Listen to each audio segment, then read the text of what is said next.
देखिए बच्चों, इसमें न्यूमेरिकल कैपेसिटर का जो है वो ये है कि इसमें एक नेटवर्क जो बना हुआ है उसमें 4 कैपेसिटर लगे हुए हैं, C1, C2, C3, C4, और इनको यहाँ 300 वोल्ट के एक सेल से कनेक्ट किया गया है। इस तरह से ये कनेक्शन है। इनकी वैल्यू है C1, C4 की 100 और C2, C3 की 200 पिकोफैरड। ऐसो इन फिगर जो फिगर में दिखाया गया है। फाइंड करना है, फाइंड इक्विवेलेंट कैपेसिटेंस। हमें इस नेटवर्क का टोटल यानी इक्विवेलेंट कैपेसिटेंस पता लगाना है। Second, find charge on each capacitor. इन सभी कैपेसिटर की प्लेट पर कितना चार्ज स्टोर हो रहा है ये पता लगाना है। और थर्ड है, find potential difference across each capacitor. इन सभी कैपेसिटर की प्लेट पर ये कितना पोटेंशियल डिफरेंस बना हुआ है। तो 1 बाय 1 इसको सॉल्व करते हैं। तो सबसे पहले हमें क्या करना है, हमें नेटवर्क में इक्विवेलेंट पता करने के लिए वही सीरीज और पैरेलल वाला ये देखना है, क्योंकि मिक्सचर है दोनों का। तो हमें कुछ अपना ये जो डायग्राम है उसका फॉर्मेट ऐसे करना होगा। जैसे ये A पॉइंट है, हम इसको वायर कनेक्ट है तो हम इसको इधर खींच लेते हैं और B पॉइंट को ऐसे कर लेते हैं। तो नया स्ट्रक्चर कुछ इस तरह से हो जाएगा आपका, इस तरह से।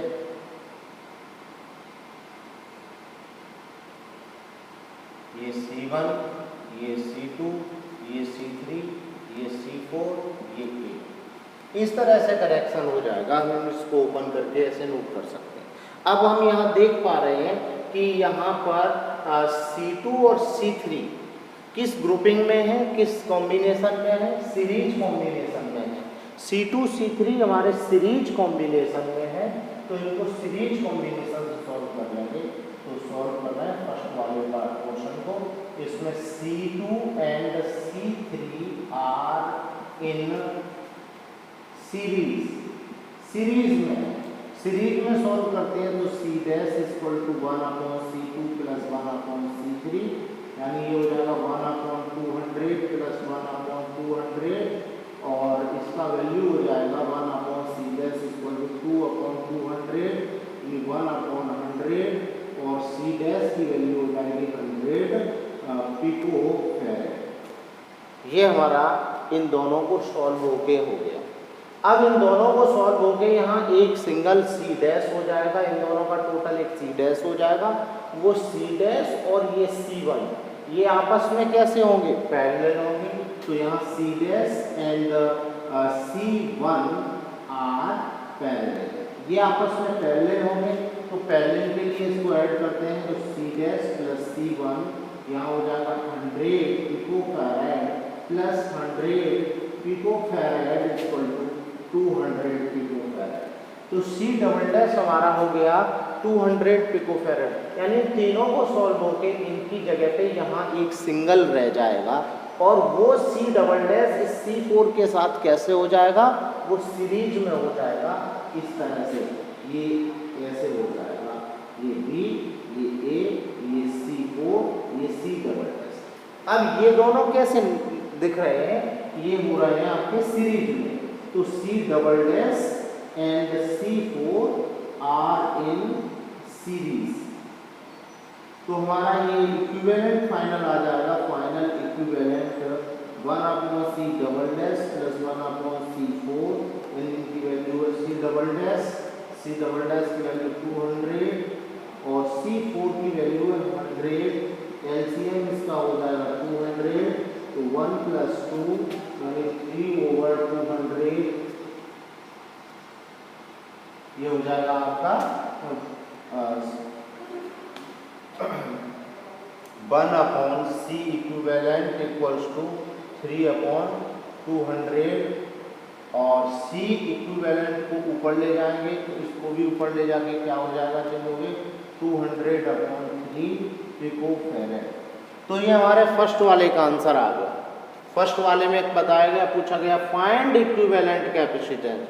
तो हमने इसको सॉल्व करते हुए इसका फंक्शन ऐसे कर लिया अपनी सुविधा के लिए, और फिर उससे हम समझ पा रहे हैं कि कौन किस तरह से सेट है, सीरीज में कौन है, पैरेलल में कौन है, और हम उसको सॉल्व कर पा रहे हैं बेहतर तरीके से।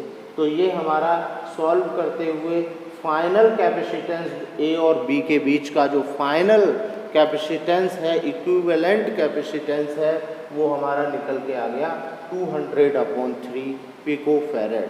तो ये हमारा आंसर हो गया फर्स्ट क्वेश्चन का आंसर हो गया इतना 200/3 पिकोफैरेड। इसको नोट कर लीजिए। फिर नेक्स्ट इसमें देखिए क्या करना है हमको।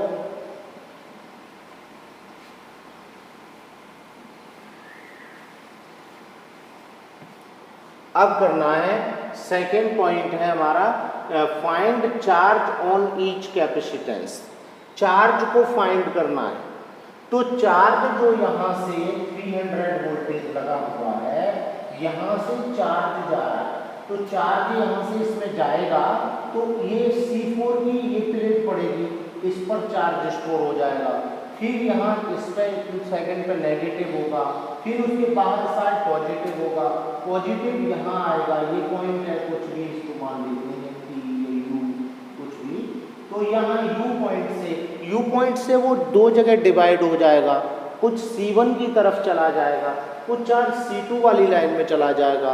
जो चार्ज C2 पर जाएगा वही चार्ज C3 पर जाएगा, क्योंकि चार्ज सीरीज में चेंज नहीं होता, चार्ज सेम रहता है। तो C1 पे चला जाएगा, कुछ C2 की तरफ चला जाएगा, लेकिन C4 पर तो टोटल चार्ज आने वाला है। तो टोटल चार्ज कितना होगा, टोटल चार्ज जैसे पता करना है, तो टोटल चार्ज कितना जा रहा है वहाँ से, total charge Q equal to total capacitance और टोटल पोटेंशियल। तो टोटल कैपेसिटेंस कितना 200/3 पिकोफैरेड इंटू 300 टोटल। तो ये कितना हो जाएगा 100 टाइम्स 2 जीरो ये हैं, 2 जीरो ये हैं, पॉजिटिव 8 जीरो है और माइनस के 12 जीरो है। तो कितना रह जाएगा हमारा यहाँ पर 2 × 10⁻⁻8 कूलम। ये चार्ज हो गया। यही चार्ज किसकी प्लेटों पर होगा, C4 की प्लेटों पर होगा। तो charge on C4 equal to Q equal to 2 × 10⁻⁻8 coulomb. एक आंसर ये हो गया। C4 की प्लेटों पर चार्ज 2 × 10⁻⁻8 कूलम हो गया। अब यहाँ ये चार्ज U पॉइंट पे आता है, U पॉइंट से कुछ उसको C1 की तरफ जाना है, कुछ C2 C3 की तरफ जाना है। तो यहाँ पर हम देखते हैं कि जिधर कैपेसिटेंस ज़्यादा होता है उधर चार्ज की अमाउंट ज़्यादा होती है, उधर चार्ज ज़्यादा जाता है। और अब हम यहाँ देखते हैं कि C1 की वैल्यू कितना है 100 है, C2 C3 की वैल्यू कितना है, तो दोनों को कंबाइंड करके देखते हैं। C2 C3 किस में लगे हुए हैं, सीरीज कॉम्बिनेशन में लगे हुए हैं। तो C2 C3 को सीरीज फॉर्मूले से अगर हम इसका इक्विवेलेंट निकालते हैं तो C2 C3 का भी इक्विवेलेंट कितना निकल के आएगा 100 आएगा, क्योंकि वो 200 के 1/200 + 1/200 इक्वल टू इनका जो इक्विवेलेंट आएगा वो भी 100 होगा। यानी ये भी ब्रांच 100 कैपेसिटेंस को रख रही है और ये भी ब्रांच 100 कैपेसिटेंस को रख रही है। तो दोनों ब्रांच में सेम कैपेसिटेंस है, तो चार्ज यहाँ से हाफ इसमें चला जाएगा, हाफ इधर चला जाएगा, यानी आधा आधा चला जाएगा, आधा डिवाइड हो जाएगा। तो यहाँ C1 की तरफ चार्ज जाएगा, तो charge on C1 equal to जो चार्ज है टोटल उसका हाफ चला जाएगा। तो 2 × 10⁻⁻8/2 इक्वल टू 1 × 10⁻⁻8 कूलम। ये C1 की तरफ जाएगा और हाफ ही C2 C3 की तरफ जाएगा। तो charge on C2 and C3, क्योंकि दोनों सीरीज में सेम चार्ज आएगा, तो इसमें भी हाफ ही चार्ज जा रहा है Q/2 यानी 1 × 10⁻⁻8 कूलम। ये आंसर हो गया सेकंड वाला। Charge on each capacitor. C4 पर कितना चार्ज होगा, C4 पर टोटल चार्ज होगा क्योंकि ये टोटल वाले रास्ते में पड़ रहा है। दूसरा C1 पे कितना जाएगा, तो C1 पे इधर चला जाएगा डिवाइड होकर के, तो ये 1 × 10⁻⁸। C2 और C3 की तरफ कौन कितना जाएगा, तो C2 C3 की तरफ जाएगा 1 × 10⁻⁸ कूलम। अब नेक्स्ट है स्टेप, ये हमारा सेकंड हो गया। अब नेक्स्ट है find potential difference across each capacitor. Potential difference क्या होगा, इसकी प्लेटों के अक्रॉस पोटेंशियल क्या होगा, इसकी प्लेटों का अक्रॉस पोटेंशियल क्या होगा, इसकी प्लेटों का पोटेंशियल क्या होगा और इसकी प्लेटों का पोटेंशियल क्या होगा, ये पता करना है। तो अब थर्ड वाला पॉइंट पता कर रहे हैं। तो थर्ड वाले पॉइंट के लिए देखिए क्या करते हैं, यहां पर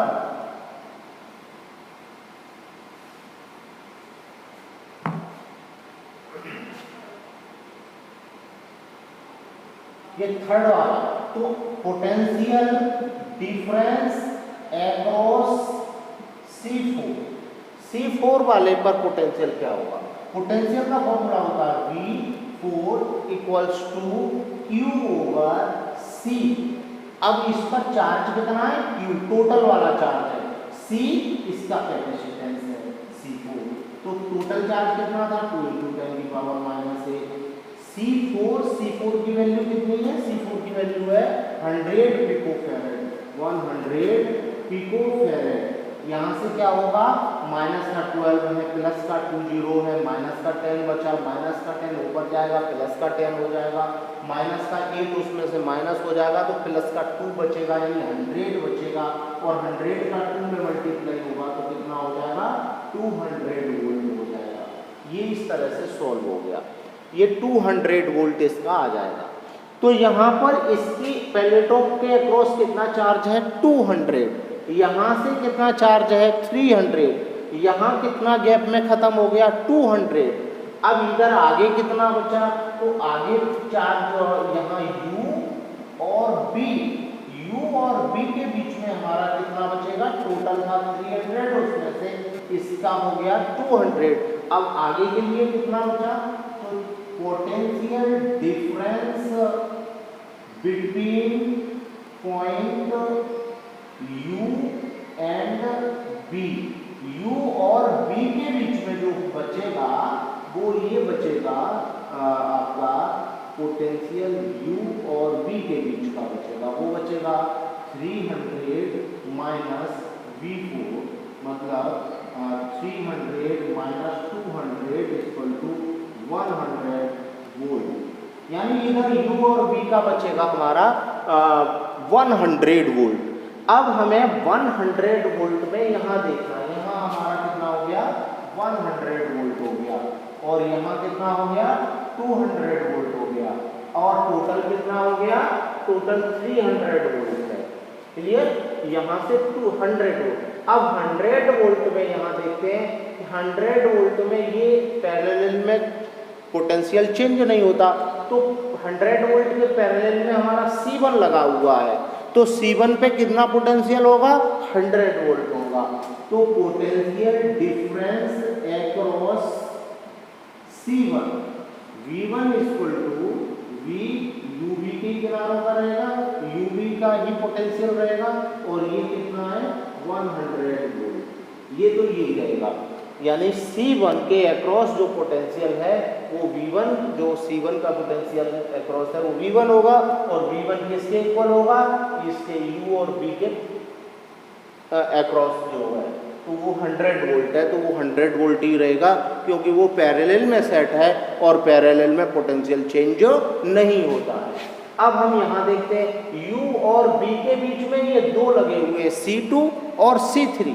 अब हमें C2 का पता करना है और C3 का पता करना है। अगर इनकी वैल्यू अलग अलग हो, अगर इनकी वैल्यू अलग अलग हो तो फॉर्मूला ये लगा लेंगे V = Q/C, यानी इस पे कितना चार्ज है और इसका कितना कैपेसिटेंस है, तो V = Q/C। बट यहाँ हम देख पा रहे हैं कि C2 और C3 दोनों का कैपेसिटेंस सेम है, दोनों का चार्ज सेम है, तो दोनों का पोटेंशियल भी सेम हो जाएगा। तो यहाँ ये सीरीज में है, दोनों पर 100 वोल्ट है, तो एक के हिस्से में कितना आ जाएगा, क्योंकि पोटेंशियल सीरीज में डिवाइड होता चला जाता है। यहाँ दोनों की कैपेसिटी सेम है, दोनों पर चार्ज सेम है, तो potential difference across C2 equals रहेगा आपका potential difference across C3 equal to potential को V इक्वल टू क्या लिख सकते हैं, Q ओवर इनमें से किसी एक की वैल्यू, तो चाहे C2 भी लगा लो चाहे C3 भी लगा लो तो सेम है। तो V इक्वल टू Q कितना है, इस पर चार्ज कितना गया है, तो इसका चार्ज गया था हमारा 1 × 10⁻⁸ ऐसे कह लो, या इन दोनों का टोटल कितना है 100 वोल्ट, तो 100 वोल्ट का कितना कितना हो जाएगा 50 वोल्ट हो जाएगा। 50 वोल्ट ऐसे निकाल लीजिए, ऐसे करके ऐसे कर लीजिए, 1 × 200 × 10⁻12 इक्वल टू 50 वोल्ट ऐसे करके कह लो। या वो 100 वोल्ट है तो 100 वोल्ट का 50 वोल्ट इसके अक्रॉस हो जाएगा और 50 वोल्ट इसके अक्रॉस हो जाएगा, ऐसे कह लीजिए, क्योंकि इनकी वैल्यू सेम है। तो इन पर जो चार्ज होगा C2 पर और C3 के अक्रॉस जो चार्ज होगा वो कैसे होगा, सेम होगा, तो इन पर 50 वोल्ट का चार्ज हो जाएगा। क्लियर।